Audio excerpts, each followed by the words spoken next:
ഞാൻ ശാന്ത രാധാകൃഷ്ണൻ നെയ്തിലത്ത്. ഏവർക്കും കഥാരസത്തിലേക്ക് സ്വാഗതം. ദശകം 17 ധ്രുവചരിതം.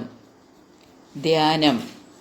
ക്ഷിപ്രപ്രസാദി ഭഗവാൻ ഗണനായകോ മേ, വിഘ്നങ്ങൾ തീർത്തു വിളയാടുക സർവകാലം.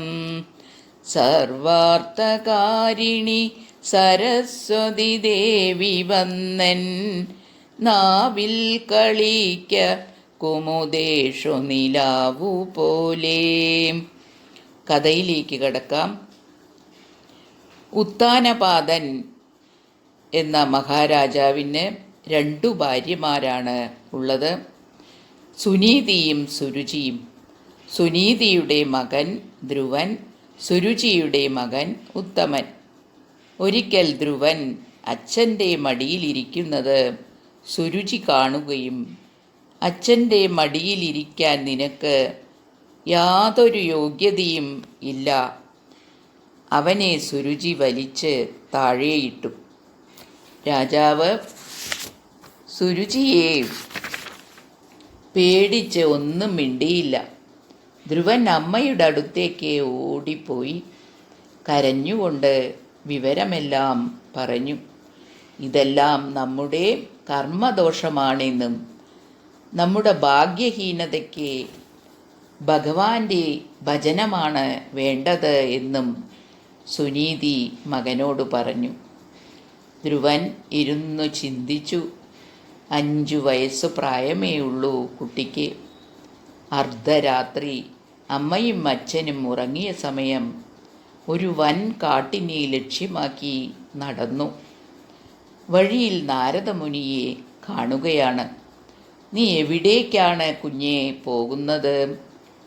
ഞാൻ ഭഗവാനെ കാണാൻ പോകുകയാണ്. ഇത് ഘോരവനമാണ്, മൃഗങ്ങൾ പിടിച്ചു തിന്നും നിന്നെ, തിരിച്ചു പോകൂ എന്ന് നാരദമുനി പറഞ്ഞു. അപ്പോൾ കുട്ടി അനുസരിച്ചില്ല. നാരദൻ തപസ്സു ചെയ്യേണ്ട വിധം കുട്ടിക്ക് പറഞ്ഞുകൊടുത്തു. ധ്രുവൻ ഒറ്റക്കാലിൽ മുകളിലേക്ക് കൈകൂപ്പി ഭഗവാനെ ഭജിച്ചുകൊണ്ട് നിന്നു. ഭക്ഷണമൊന്നും കഴിച്ചില്ല, വായുവാണ് ആഹാരം. ഭഗവാൻ പ്രത്യക്ഷപ്പെട്ടു. ധ്രുവൻ്റെ മുന്നിൽ ഭഗവാന്റെ പ്രകാശം കണ്ടതും ധ്രുവൻ ഒന്നും മിണ്ടാതായി അത്ഭുതപ്പെട്ടു നിന്നു.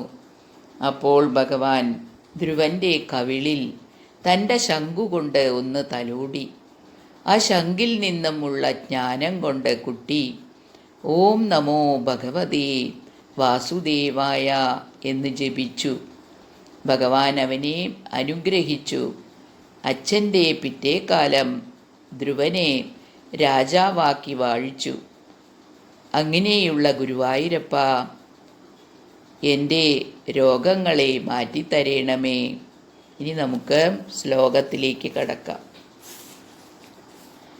ഉത്താനപാദ നൃപതേർമനുനന്ദനസ്യാം ജായാ ബഭൂവ സുരുചീർണിതരാമഭീഷ്ടാം അന്യാസുനീതിരിതി ഭർതൃരനാദൃദാസാം ത്വാമേവ നിത്യമഗതി ശരണം ഗതാഭൂത് അംഗേപി ദോസുരുചിപുത്രകമുത്തമം തം ദൃഷ്ട്വാ ധ്രുവ കില സുനീതി സുതോതിര്യുക്ഷ്യൻ ആചിക്ഷിപേ കില ശിശോത്സുതരാം സുരുച്യാം ദുസ്സന്ധ്യജാകലു ഭവത്തി മുഖൈരസൂയാം ത്വന്മോഹിതേ പിതരി പശ്യതി ദാരവശ്യേ ദൂരം ദുരുക്തി നിഹതസ്സഗതോ നിജാംബാം സാഭിസ്വകർമ്മഗതി സന്തരണായ പുംസാം ത്വത്പാദമേവ ശരണം ശിശവേ ശംസാം ആകർണ്യസോപി ഭവദർശന നിശ്ചിതാത്മാ മാനീ നിരേത്യനഗരാത് കില പഞ്ചവർഷം സന്തൃഷ്ട നാരദ നിവേദിത മന്ത്രമാർഗം ത്വാമാരരാധ തപസാ മധുകാനനാദേ താദേ വിഷണ്ണ ഹൃദയേന ഗരീംഗതേന ശ്രീനാരദേന പരിസാന്തിത ചിത്തവൃത്തൗ ബാലസ്ത്വദർപ്പിതമനാക്രമവർദ്ധിതേന നിന്നെ കഠോര തപസാ കില പഞ്ചമാസാൻ താവത്തപോബല നിരുച്ഛ്വസിതേ ദിഗന്ധേ ദേവാർത്തി തത്വമുദയത് കരുണാദ്രചേതാം ത്വദ്രൂപചിത്രസനിലീനമദേ പുരസ്താത് ആവിർബഭൂവിത വിഭോ ഗരുഡാതിരൂഢാം ത്വദ്ദർശന പ്രമത ഭാരതരംഗിതം തം ദൃഗ്ഭ്യാ നിമഗ്നമിവ രൂപരസായനേ തേ തുട്ടുഷമാണമവഗമ്യ കപോലദേശേ സംപൃഷ്ടവാനസിധരേണ തദാദരേണ താവത്തി ബോധവിമലം പ്രണുവന്തമേനം ആഭാഷദാത്വമവഗമ്യ തദീയഭാവം രാജ്യം ചിരം സമനുഭൂയ ഭജസ്വ ഭൂയാം സർവോത്തരം ധ്രുവപദം വിനിവൃത്തിഹീനം